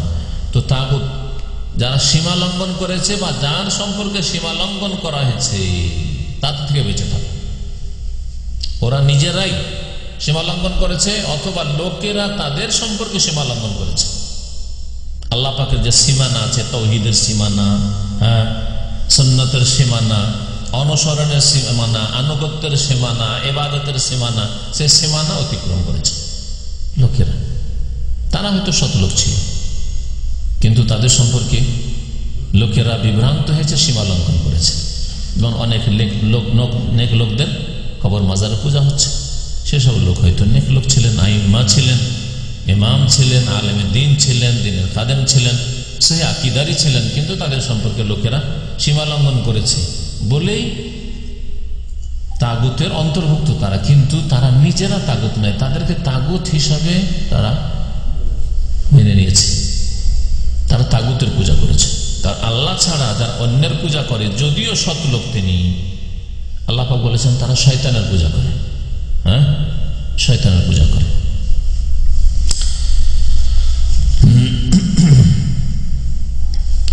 যত নবী রসুলগণ এসেছেন তারা প্রত্যেকে সর্বপ্রথম নিজ সম্প্রদায়কে সম্বোধন করেছেন ইয়া কওমে, হে জাতি, হে আমার সম্প্রদায়, উবুদুল্লাহ মা লাকুম মিন ইলাহিন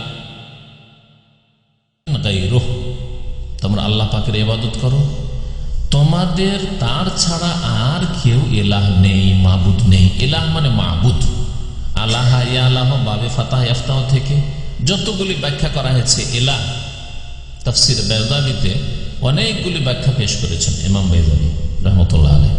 তার মধ্যে সবচেয়ে বেশি শুদ্ধ এবং সহি বলিষ্ঠ হচ্ছে যে আল্লাহ ইয়া আল্লাহ বাবে ফাতাহ ইফতাহ থেকে মানে আবাদা ইয়াবুদু। আল্লাহ ইয়া আল্লাহ ইলাহান মাজদার, মাজদার বিমান ইসমে মাফউল, তাহলে ইলাহন মানে হচ্ছে মালুহ আর মালুহন মানে হচ্ছে মাবুদ। আবাদা ইয়াবুদু মাবুদান, ইলাহান মানে মাবুদান, তাহলে ইলাহ মানে হচ্ছে মাবুদ। ওর জমা হচ্ছে বহুবচন হচ্ছে আলিহা, লাউ কানা ফিহিমা আলিহাতুন ইল্লাল্লাহ, আল্লাহ ছাড়া যদি এই আসমান জমিনে বহু ইলাহ হইত, আলিহা।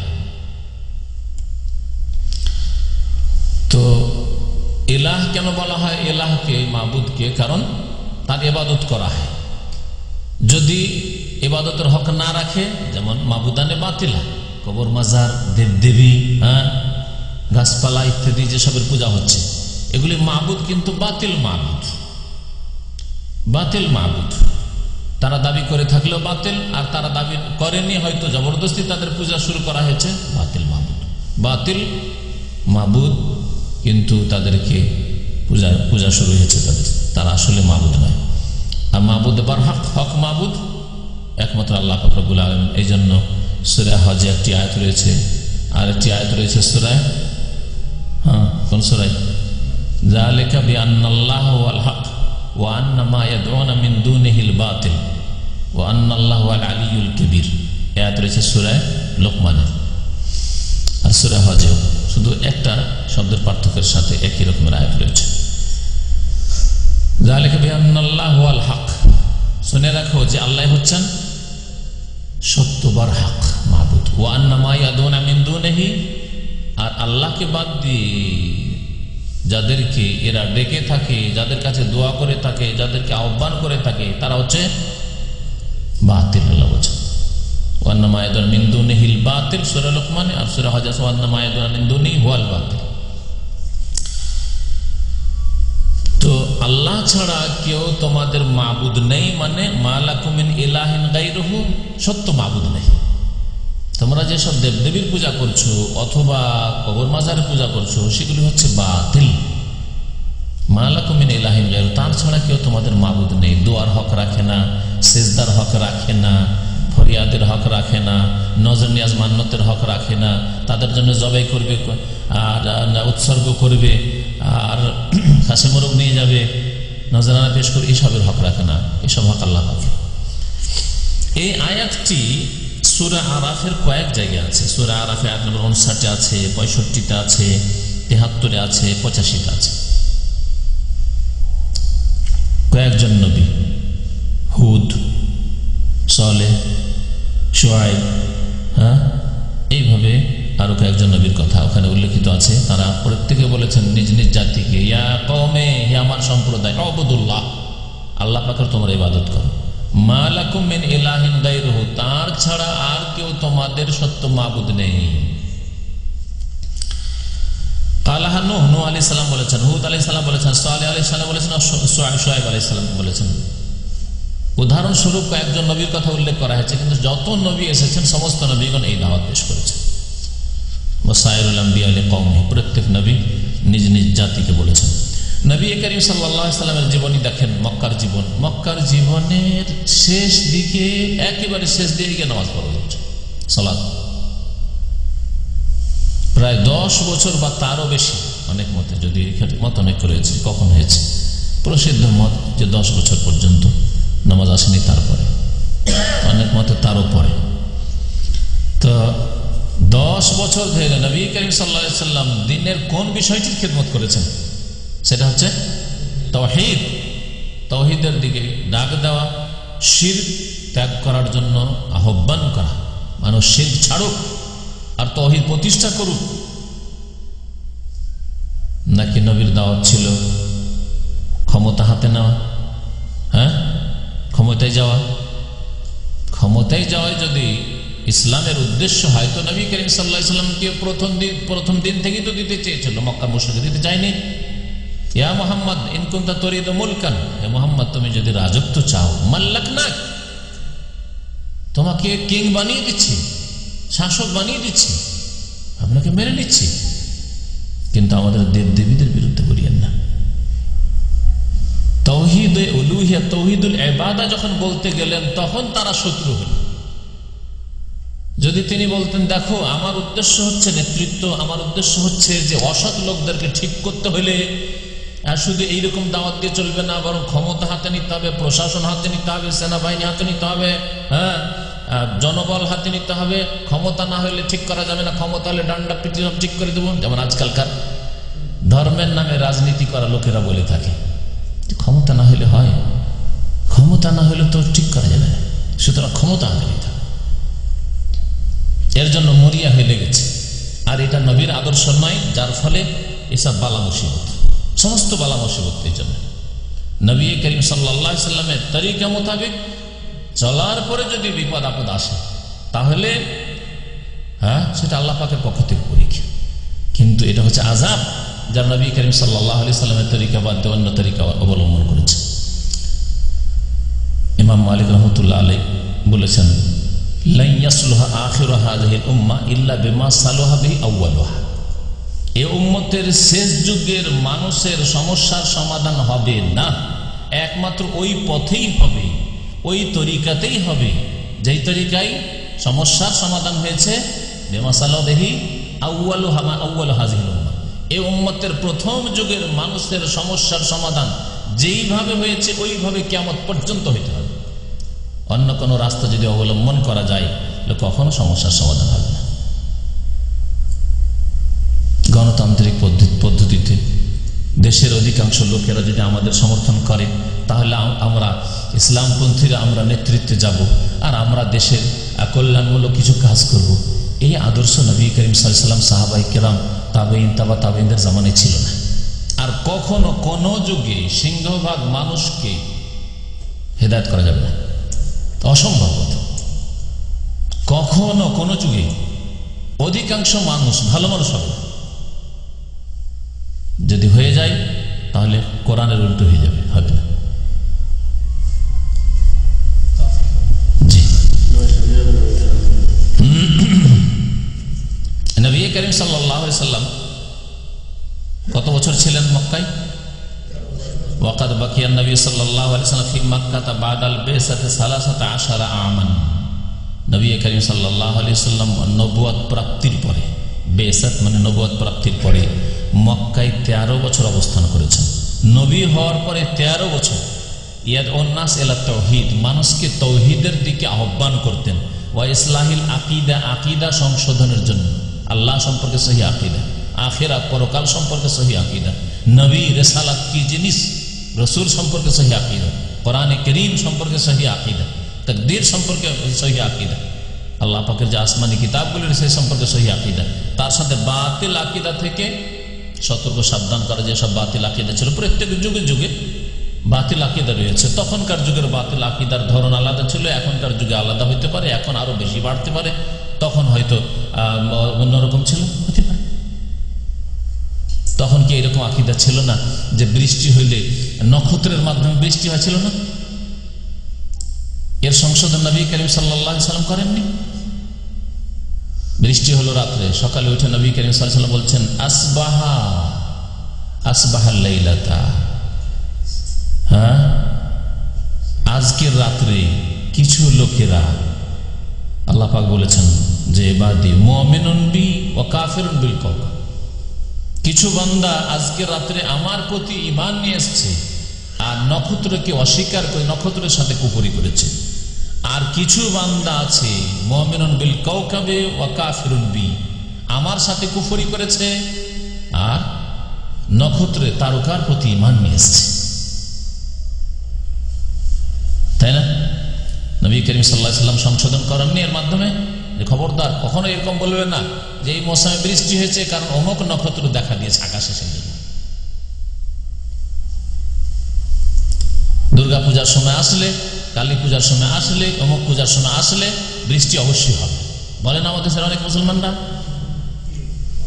এরা কুফরি করলো নবী করিম সাল্লাল্লাহু আলাইহি ওয়াসাল্লাম এই সংশোধন। তার নাম বদলেছে কিন্তু আকীদা ওই ধরনের আছে, দেবদেবীর নাম বদলেছে, সময় সিজনের নাম বদলেছে, কিন্তু ওই শিরকি কুফরি আকীদা আছে। নবী করিম সাল্লাল্লাহু আলাইহি ওয়াসাল্লাম সহিহ আকীদা মানুষের মগজে বসিয়েছেন আর বাতিল আকীদাগুলিকে উঠিয়ে উঠিয়ে উঠিয়ে একটা করে, যেমন ঘাসকে একজন কৃষক মানুষ জমি থেকে, ফসলের জমি থেকে কত কষ্ট মেহনত করে উঠিয়ে ফেলে, নিড়িয়ে ফেলে, এক নিড়ানে হয় না, দুইবার তিনবার। দেখেছি আউশ, ছোটকালে আউশ ধান হইতো আর এত ঘাস লাগতো, 15 দিন পর পর নিড়ান দিতে হইতো, না হলে আপনার ফসল হবে না। তার চাইতে বেশি মারাত্মক হচ্ছে শিরক আর বিদআতের আকীদা।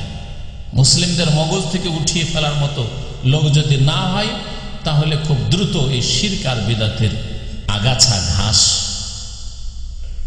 জন্মাবে এবং বড়ই শক্তিশালী হয়ে সমাজকে ধ্বংস করবে। তৌহিদ এবং আকীদার ইসলাহর আহ্বান করেছেন রাসূলুল্লাহ সাল্লাল্লাহু আলাইহি ওয়াসাল্লাম। এই সময়গুলিতে না মদ হারাম করা হয়েছে, না পর্দার বিধান নাযিল হয়েছে, না যাকাত, না রোজা, না হজ, অন্য কোনো বিধান নাযিল হয়নি, কোনো বিধান নাযিল হয়নি। হালাল হারাম ওইসব নয়।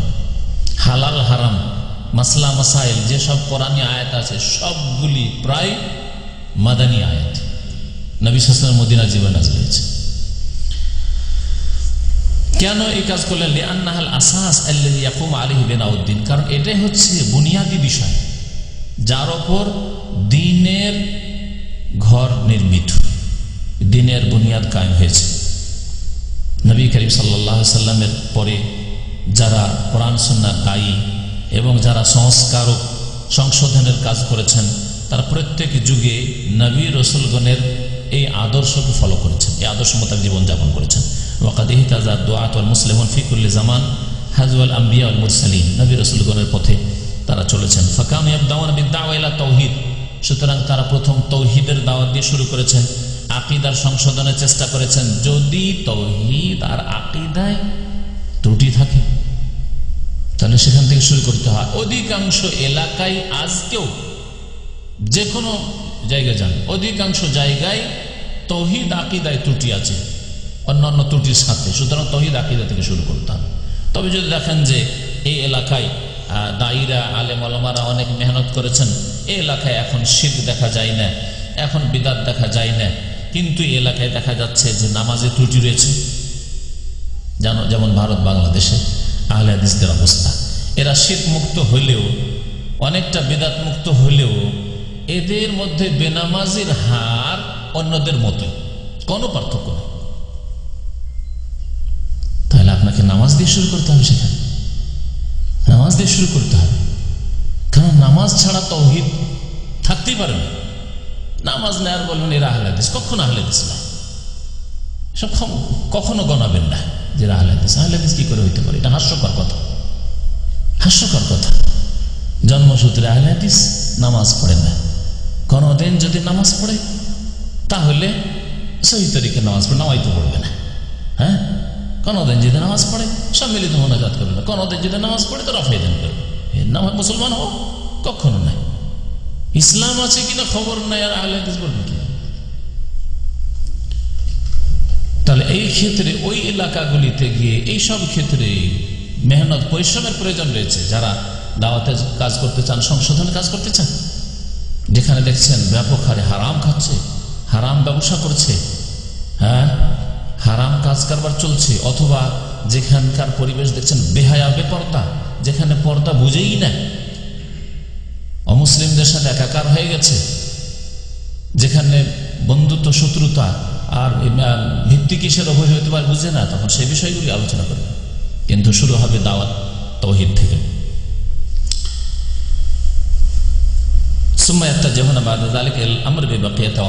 তারপরে অন্যান্য বিষয়গুলি নিয়ে আলোচনা শুরু করবেন, কিন্তু আল আহাম ফাল মুহিম মনে রাখবেন। আল আহাম মানে অধিক গুরুত্বপূর্ণ, আর ফাল মহিম মানে গুরুত্বপূর্ণ। যেগুলি বিষয় গুরুত্বপূর্ণ না সেগুলি আলোচনা করবো না, হ্যাঁ তাই না? তাহলে গুরুত্বপূর্ণ অবশ্যই, দিনের প্রত্যেকটি বিষয় গুরুত্বপূর্ণ, মনে রাখবেন।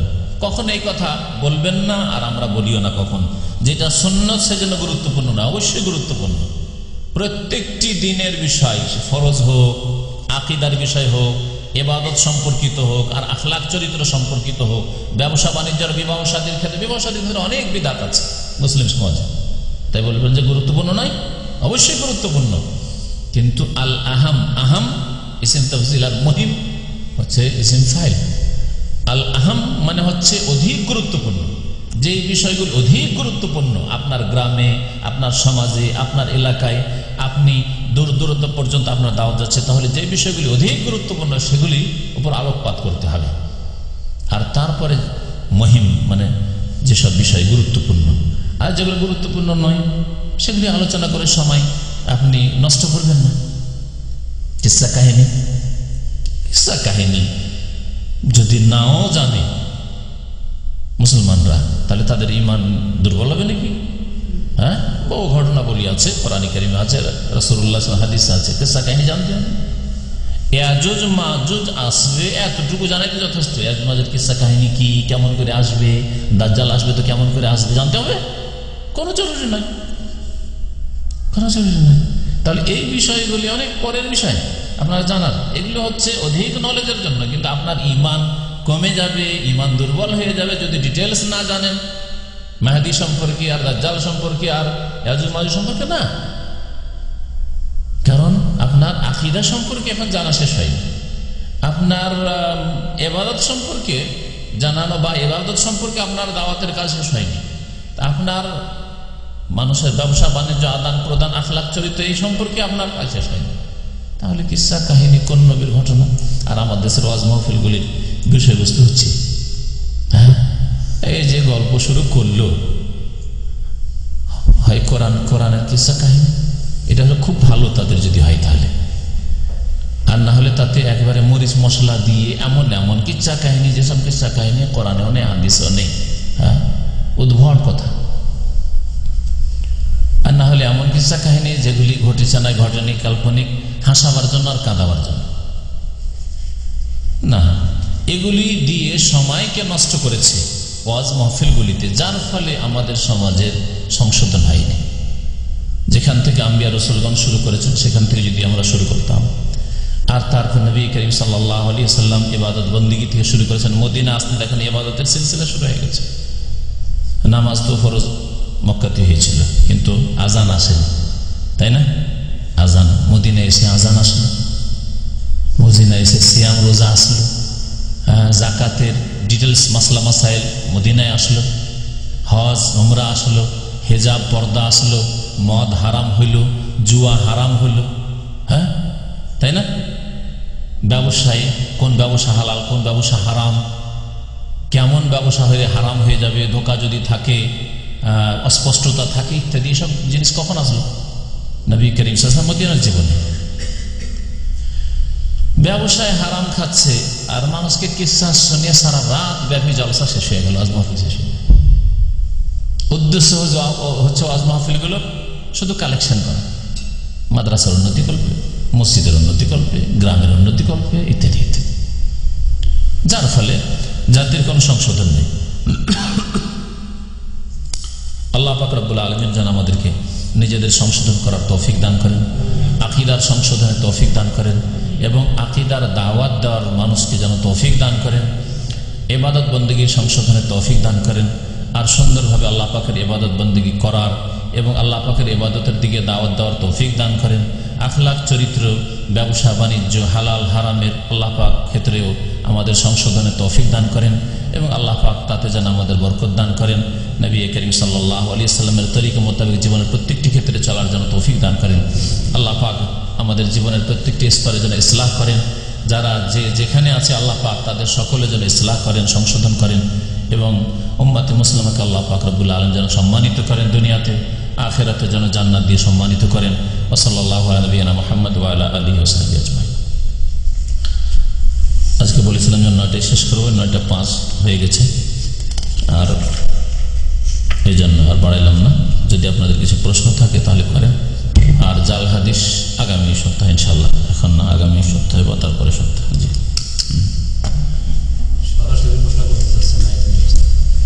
কোথায়? তাড়াতাড়ি বলেন, সময় নেই, বলতে বলেন, সময় নেই।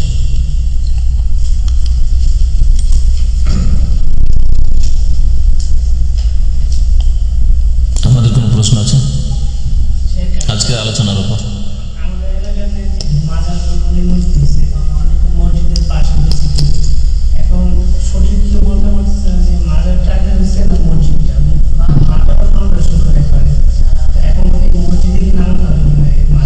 মসজিদের ভিতরে আছে কবর, দেয়ালের বাইরে আছে?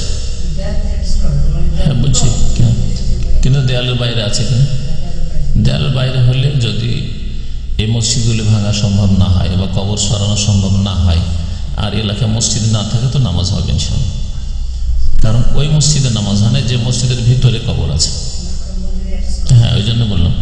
তবে এগুলো শিরকের কারণ, আর শিরক হচ্ছে এজন্য ওখানকার মানুষ যদি পারে সেখান থেকে কবর সরাতে বা কবর নিশ্চিহ্ন করতে সেখান থেকে, তাহলে সেটা ফরজ, এবং এই ফরজ যদি আদায় না করে এলাকার সকলে গুনাহগার। এটা হচ্ছে ফরজে কিফায়া, অন্যায়ের প্রতিবাদ করা, অন্যায়কে নির্মূল করা। আর সবচেয়ে বড় অন্যায় হচ্ছে শিরক আর শিরকের যেগুলি কারণ সেগুলি। সুতরাং এই অন্যায়ের প্রতিবাদের তিনটা স্তর আছে। ফালিয়ুগাইয়িরু বিয়াদিহি, বল প্রয়োগ করে, মানে এখান থেকে সরান কবরকে, কবরস্থানে গিয়ে দাফন করে, হাড়হাড্ডি থাকলে আর এটা নিশ্চিন্ন করে দেবে জায়গাটা, কবরের জায়গা। ফাইনলামে আসতে যদি সম্ভব না হয় তো এলাকায় দাওয়াতের কাজ, ফাবিলিসানিহি, বক্তব্যের মাধ্যমে, লিখনের মাধ্যমে এগুলির সম্পর্কে মানুষকে সজাগ করেন, যেগুলি শিরক এবং শিরকের রাস্তা।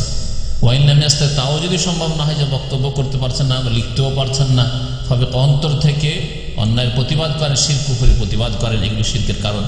সুতরাং সেখান থেকে বাঁচার চেষ্টা করেন। যদি আশেপাশে মসজিদ থাকে অথবা সেখান থেকে হিজরত করা সম্ভব হয় তো হিজরত করেন। আপনি সেখানেই থেকে গেলেন শুধু 2-4 বিঘা জমির জন্য, পেটের জন্য কেন থাকবেন? নবী সাল্লাল্লাহু আলাইহি ওয়াসাল্লাম মক্কা থেকে হিজরত করেছেন, আপনাকে হিজরত করতে হবে না শিরকের এলাকা থেকে? বলেন। প্রশ্ন আছে যে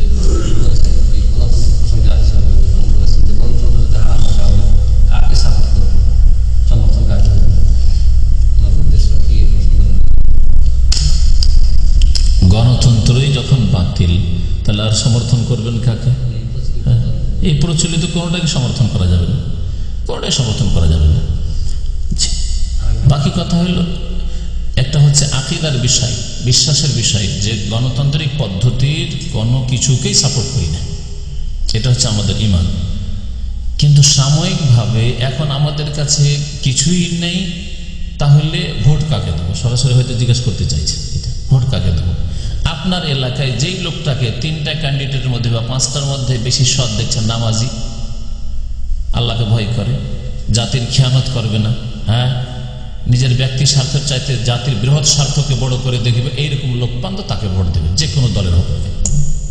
কারণ সবগুলি যখন বাতিল মতবাদে বিশ্বাসী, সুতরাং তার মধ্যে এইরকম যদি পান তো তাকে দেবে, হ্যাঁ। আর যদি না পান, সবগুলি চোর হয়, সবগুলি বেঈমান আত্মসাৎকারী হয়, তো কাউকে দেবে।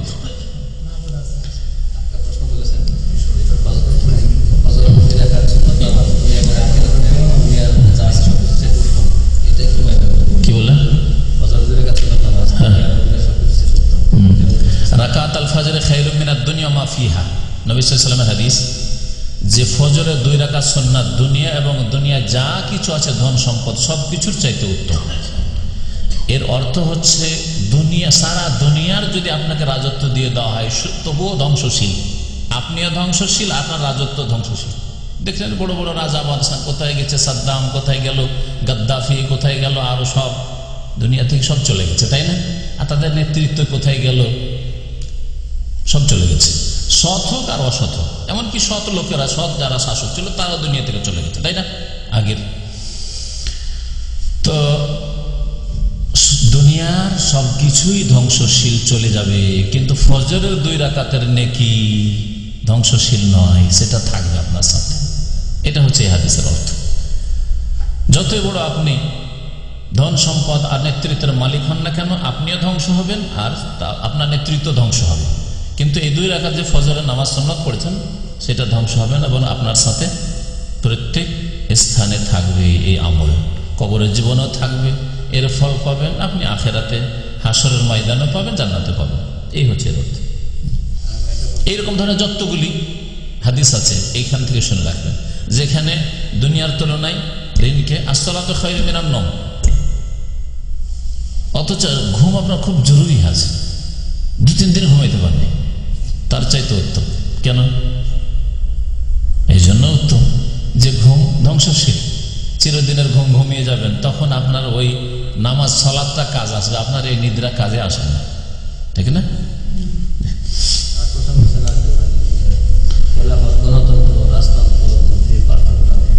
এগুলি বলার এখন সময় নেই, এত রাজনীতি কেন? তাহারাতের মশলা জানে না মানুষ, আজকে নামাজের মশলা জানে না। এবার যদি সহি উজু করতে বলে গাঢ় মাসা করে বসে থাকবে, আর খেলাফত আর গণতন্ত্র রাজতন্ত্র। আমরা আদার ব্যবসায়ী আর উড়োজাহাজের কেন খবর নেব? হ্যাঁ, এসব ফালতু কাজ।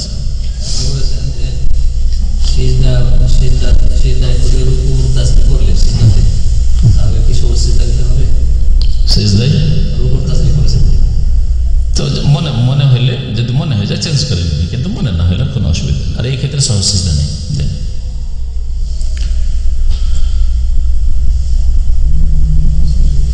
আর কোনো যদি এই প্রশ্ন থাকে, যে হ্যাঁ আপনাদের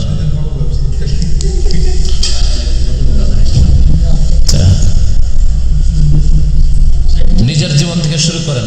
যারা রাজনীতির আলোচনা করতে চাইছেন তাদেরকে ভালো করে জিজ্ঞেস করছি, আপনার বিবির পর্দাটা ফুল হয়েছে?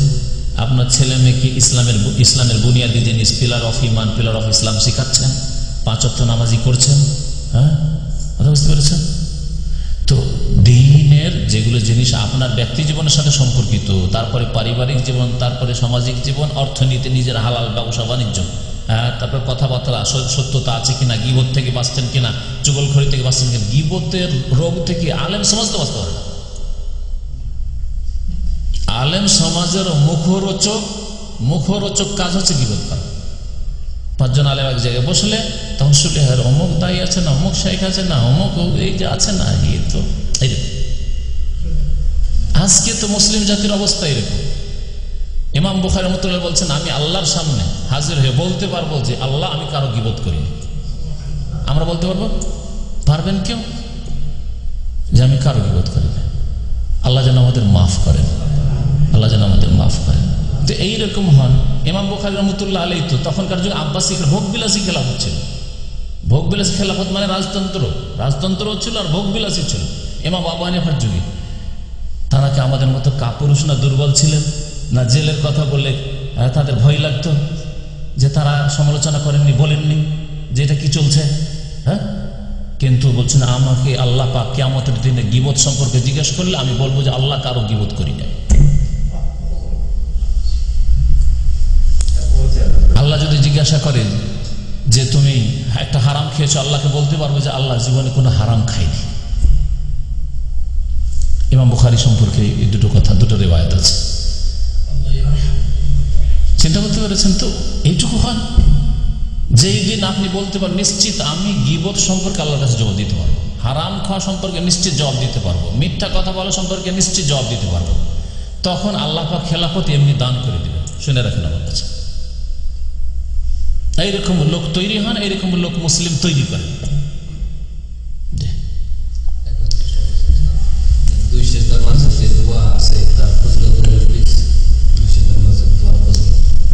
দোয়া করতে বলা হয়েছে, দোয়ার ফজিলত কিছু উল্লেখ থাক আর না থাক, যে দোয়াগুলি করতে বলা হয়েছে সে নবী সাল্লাল্লাহু আলাইহি ওয়াসাল্লামের সুন্নাতের আমল করাই হচ্ছে ফজিলত। এই ডাকতে শুরু করেছে আমাদের জাকির ইশারা করে এখান থেকে শেষ করে আগামী সপ্তাহে ইনশাআল্লাহ, বা এই প্রশ্নগুলি আগামী এতে শুক্রবারের দিন এসা করে শেষ করবেন। সুবহানাকাল্লাহুম্মা ওয়া বিহামদিকা আশহাদু আল্লা ইলাহা ইল্লা আনতা